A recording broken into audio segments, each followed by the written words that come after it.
It is the flowing forth to others that opens the storehouse of spirit.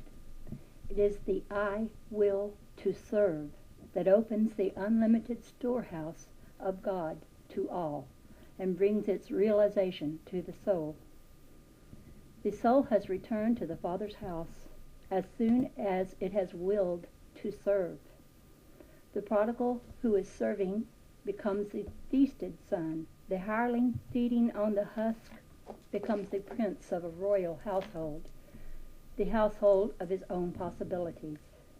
He knows the love of God and understands and appropriates his Father's gift. None but a son can receive this gift.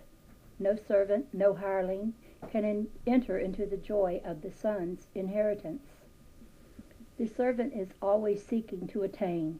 The son has already inherited all that the Father has. When we know that we belong to the Father's household and that we are heir to all that the Father has, then we can begin to live as the Father wishes us to live. Behold, now are we sons of God. The son consciousness causes the fulfillment. The servant consciousness causes the lack. We will find every desire of the heart fulfilled by the Father as soon as we act the part of the Son in thought, word, and deed. We will find that the sons of God are free. Here the speaker arose, bade us good night, and with the remark that he hoped to see us when we arrived at winter quarters, departed. Next chapter. We left the village the next morning. For 3 days the trail led through a rough, mountainous country, so sparsely populated that we were obliged to pitch our tents each night. No provisions had been taken along for this trip, yet when food was needed, it was there.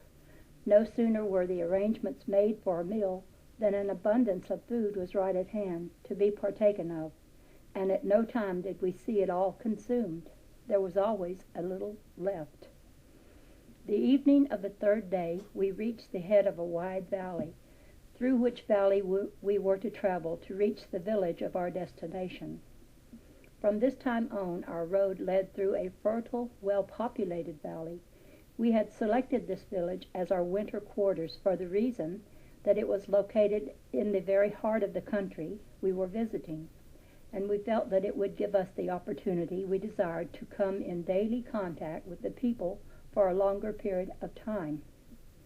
A great many of the people we had met in the different places we had already visited lived in this village, and they had all extended cordial invitations to visit them.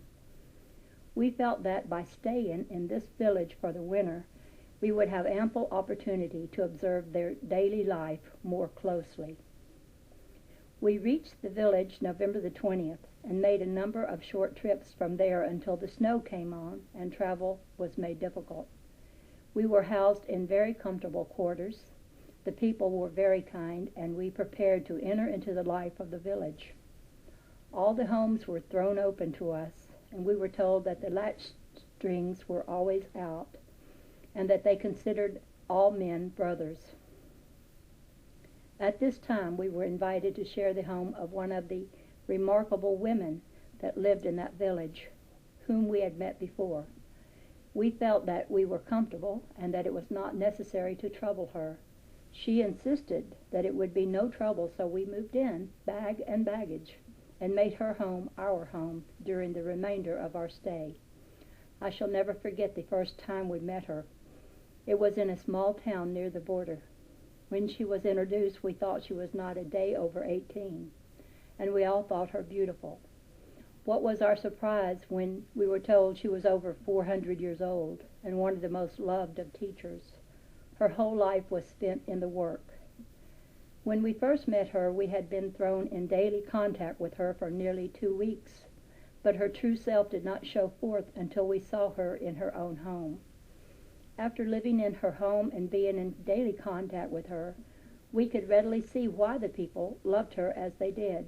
It was impossible for anyone to do otherwise than love and respect her. We lived at this lady's home and ate at her table from the last of December until the following April. We had ample opportunity to observe her home life and the home life of a number of others in this village, and we found their lives ideal. The more we saw all these people, the more we loved and respected them. We had ample opportunity to corroborate all that they told us regarding their ages by records that could not be contradicted, any more than our records can be contradicted. Next chapter.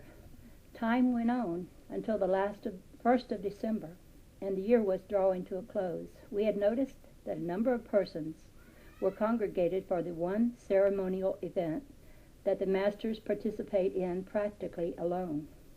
Each day we were introduced to strangers. All spoke English, and we began to feel that we were a part of the village life.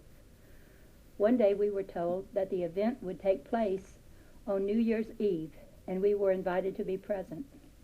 We were also told that while this event was not for outsiders, it was in no way a secret meeting, that none of their meetings were private.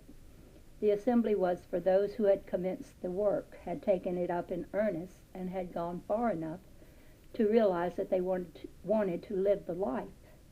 Those who had accepted the higher consciousness and realized what this meant in their lives.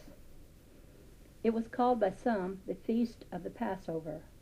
These gatherings were usually held at some stated location at that time of year, and this place had been chosen for the occasion this year.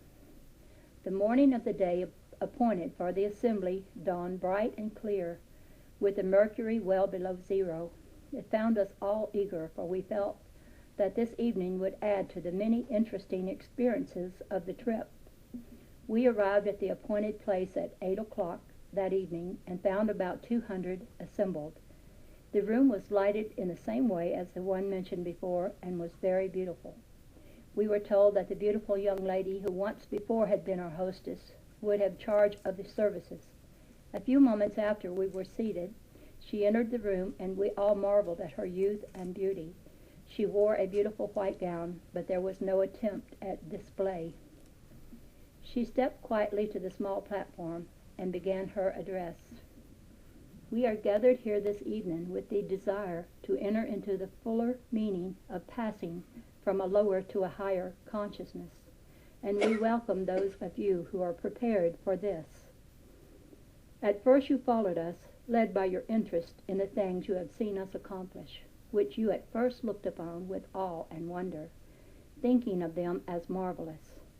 We know you have at this time learned to look upon these things as the everyday occurrences of a life lived as it should be lived, a natural everyday life that God would have us live at all times.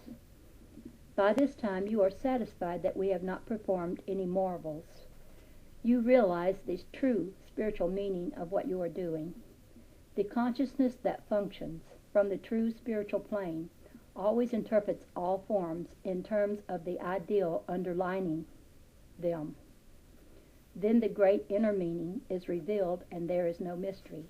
Consequently, no marvel, no miracle.